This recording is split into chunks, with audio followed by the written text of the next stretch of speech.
I just could not let it drop. The white tiger was not done with me. If you want to really get a sense of the key arguments you can make, the key connections, and the whole kind of overview of the novel, check out, should be over here, these 2 videos which give you a framework, an overview. Here's the framework. It's almost like a paint by numbers. What we're going to do a little bit of here is kind of coloring in the painting a bit, using some of the evidence to really substantiate the arguments that I've given you in the framework. As a studying approach and technique, it's really overlooked that you should reread some of the moments, some of the key passages from the novel. So I've got page references and extracts in the notes below. If you reread these moments, you're going to have a personal feel and reaction to the novel as you step into your exams. Just doing that will make your reaction and your essay so much more authentic. It'll give you the edge over so many other candidates. I'm going to examine 3 of these moments in detail and refer to one other vaguely. Now, I hope it helps. I think the notes really help, so check out those. They're full of quotes as well. Don't want to forget those. This whole Rooster Coop metaphor is just so revealing, right? It's Balram's philosophy and his justification for why he ends up murdering his master, stealing the money, betraying his family, leaving them to effectively be killed and tortured. And what you need to know about this metaphor is that it reveals the terrible, tormented situation in which Balram lives, right? It's a violent metaphor, a metaphor of imprisonment, right? Between tradition and your masters, and in the way that he looks at it, right? It's a zero-sum game. The metaphor shows that he thinks there are only 2 options. You live a life of shameful servitude, or you put yourself first and you just grab your opportunity by the reins, you throw your morals out the door, and if you do that, if you put yourself first, then you can break free. So he gives himself no options. It's one thing or the other thing. Partly why he holds this philosophy for life is because of the influences, because of how his masters have just treated him and pinned the blame of a murder on him, and he's helpless to do anything about it, because of how he's been let down by the government, by society. That's why he feels so trapped. So these are all the things that have produced this metaphor in his mind, and it's a very tormented vision of the world. It's a very terrible way to exist, I think. Okay, so Balram does 2 things with this metaphor, in which he compares the situation of those in the lower caste, those from the darkness, from the rural areas, to that of roosters trapped in a coop. He describes these roosters, which are, the lower castes, as packed as tightly as worms in a belly, pecking each other and shitting on each other, jostling just for breathing space, the whole cage giving off a horrible stench, the stench of terrified, feathered flesh.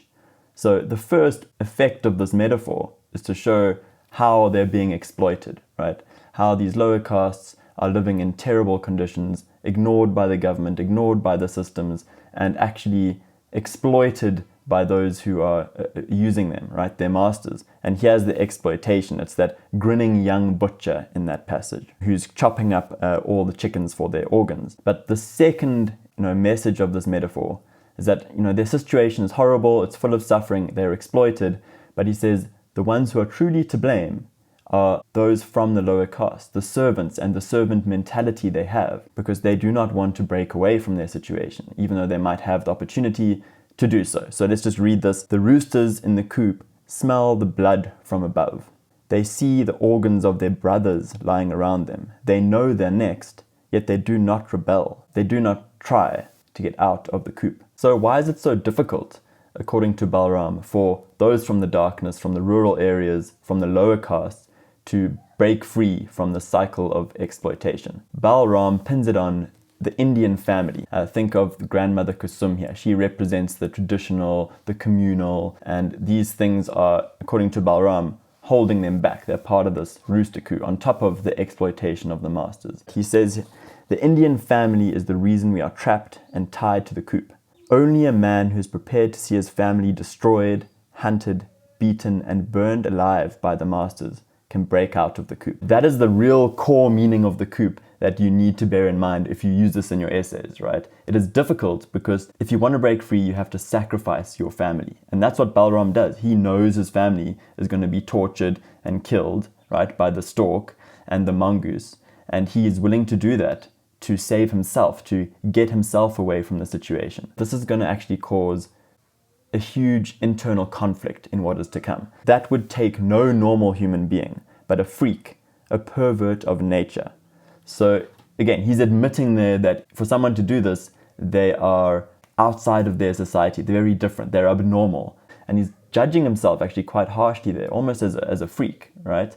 But at the same time, he's got a lot of pride and for his exceptionalism and for his individualism, because that's what it takes to break free from your family, to reject all the traditional values of Kusum, to put yourself first, right? And that's precisely what he does. And he acknowledges that he's that selfish in a way. It would in fact take a white tiger to do this. You are listening to the story of a social entrepreneur, sir.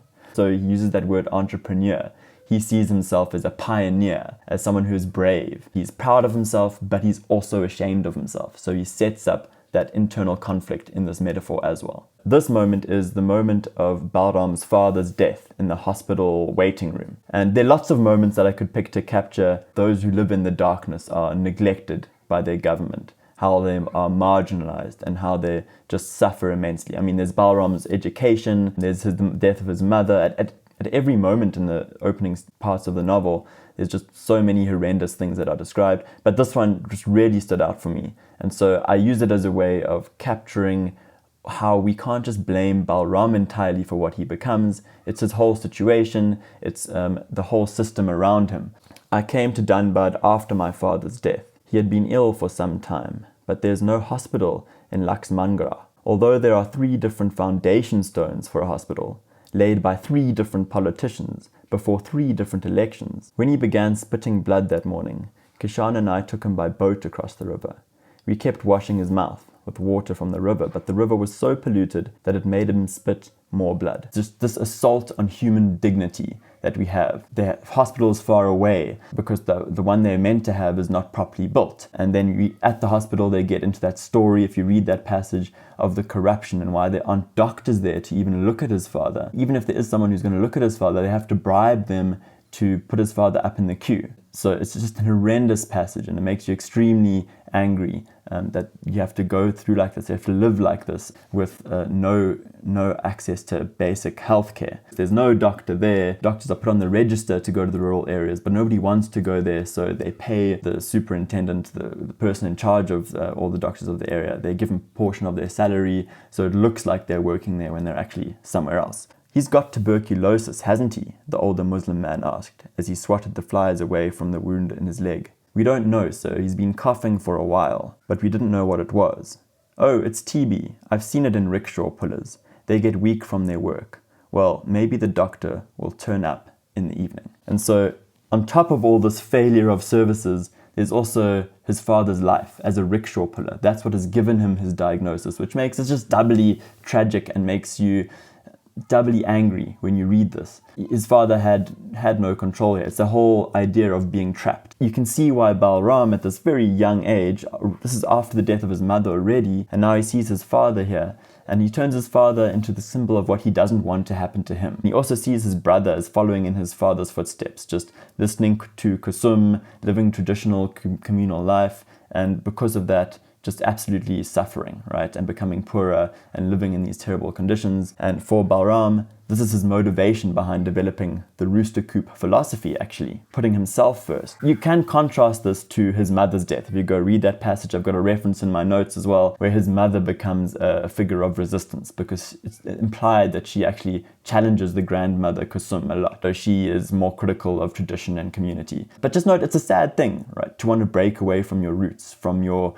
family, your community. And that's what Balram thinks is necessary to get out of this situation of neglect. So a moment that I'm not going to really treat fully here, you can see my full take on it and read it in the notes, is what I call the revelation of how cruelly his masters treat Balram. It's a small moment, but it occurs just after they try to pin the blame of the murder of the street child on Balram. Balram's absolutely terrified. He comes into the room later that day. The mongoose and Ashok are just playing video games. The stork is there, and the first thing he asks Balram is to come and wash his feet. And they're almost not going to tell him anything, and he's absolutely nervous. He thinks he's going to be arrested, go to prison for the rest of his life for doing something that he didn't do. And the family couldn't care less, right? He's absolutely invisible to them. This whole situation forces Balram to realize that his masters aren't the people he thinks they are, that they're actually terribly cruel, he doesn't matter to them, they actually exploit him and the caste system to use him for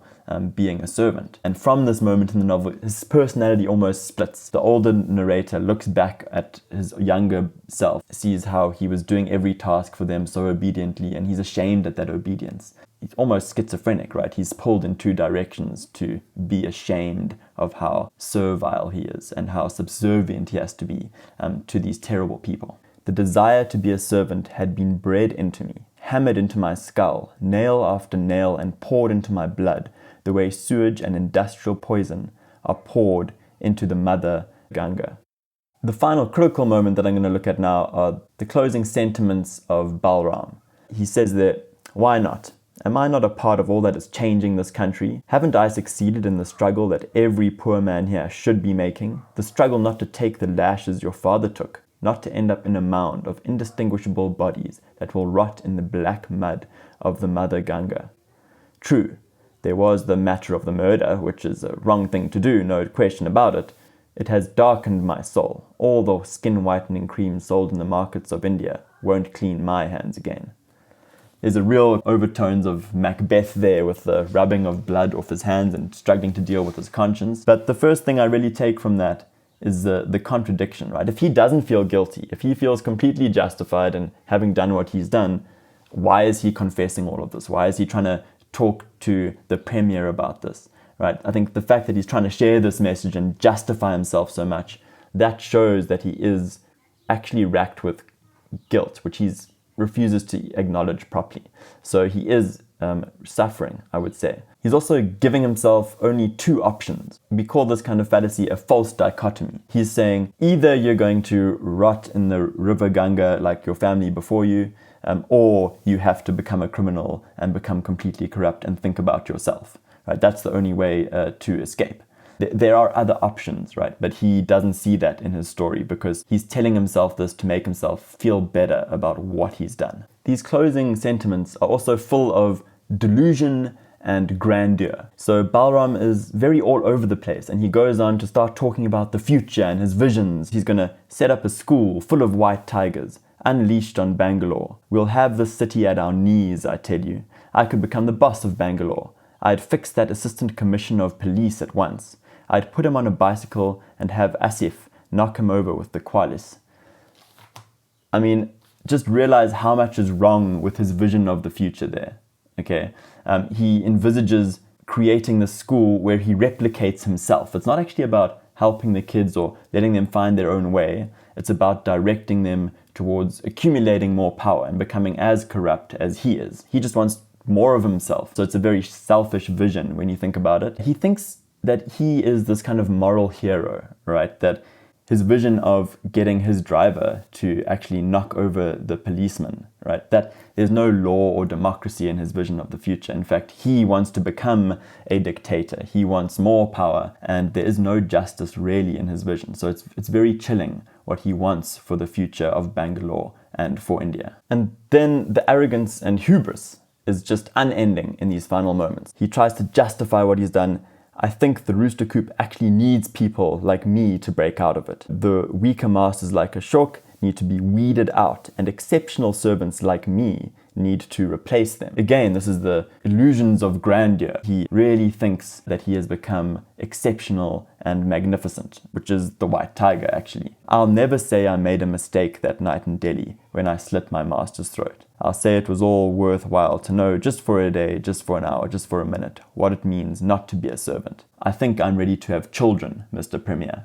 And those final closing sentiments leave me as a reader with just a sense of dread. The last thing a prosperous democratic society is going to need to solve the problems of poverty are more people like Balram, who are willing to break the system by using bribery and corruption. What Balram doesn't really recognize here is that he has become part of the very thing which is taking away from the dignity of the poor around him. He's breaking the systems that should support people and allow human potential to grow. And he has become part of the problem.